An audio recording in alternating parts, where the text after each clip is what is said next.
So the escalation came initially from the protesters in terms of the fact that they did something slightly different, and what they decided to do yesterday was they said, this is our parliament, the parliamentarians aren't using it, they're not doing anything to form new government, so we're going to try and get in. Parliament Square, Nejma Square, which is just behind me, has been blocked off for more than 2 months since the protest started, and they decided they were going to try and get through those barriers. Now, it seems clear that the security forces had received some sort of directive that if protesters were to try and get into Parliamentary Square, that they were to use much greater force, and that's what they did. There weren't that many protesters last night, just a few hundred, but when they tried to get past those barriers, immediately rapid force was used, and we saw a lot of tear gas used. They have been using tear gas in recent weeks, but not on the level they did last night. And as you said, they're rubber bullets and water cannon too, which has been very rare really since the first night of these protests. And of course, once that happened, what we then saw was protesters fighting back, which they also haven't been doing much, but a few of them have now started to say, if we see violence, if it's perpetrated against us, we're going to fight back. We saw protesters kicking cans of tear gas back at security officers. They were also being beaten with batons and fighting back against that too.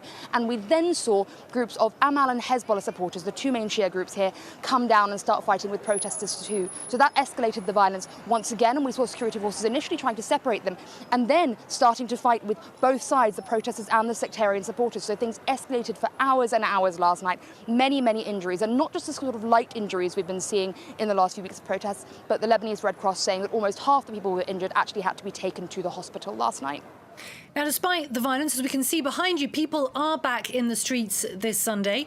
Are they at all hopeful ahead of tomorrow's meetings?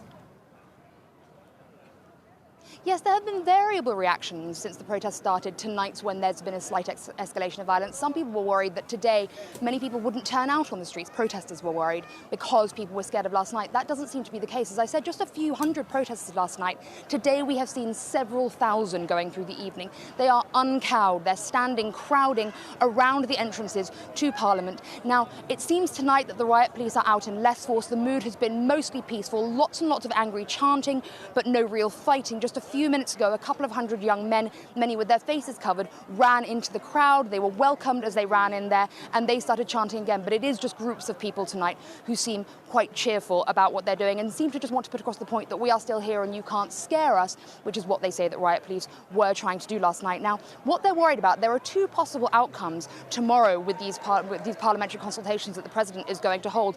The first one, of course, is that once again it's postponed. We have seen these repeatedly postponed as different people were thought to be nominated Prime Minister and pulled out at the last minute. So, of course, protesters will be furious if that happens once again, because it's now been nearly 2 months without a government since Prime Minister Saad Hariri resigned, and the country is foundering both economically and politically. The other option, which seems increasingly likely, is that Saad Hariri is going to be nominated once again as Prime Minister. Now, of course, protesters are absolutely furious about that possibility, because that was their greatest victory, was getting him to resign on the 29th of October, less than 2 weeks after the protests began. They say if that happens, nobody will have listened to them, and we will be going back to exactly the same status quo they were complaining about in the first place. So what remains to be seen tomorrow is whether there's anything new that Parliament has come up with, that the President, Michel Aoun, has come up with. It seems unlikely, but now even the one thing that parliamentarians could agree on, which was that Saad Hariri would be a good option, he too now is saying he's not sure he can lead a government, and other parties saying they're not entirely sure if they want him either. So tomorrow we suspect that there are going to be some quite large protests, whichever way those consultations go.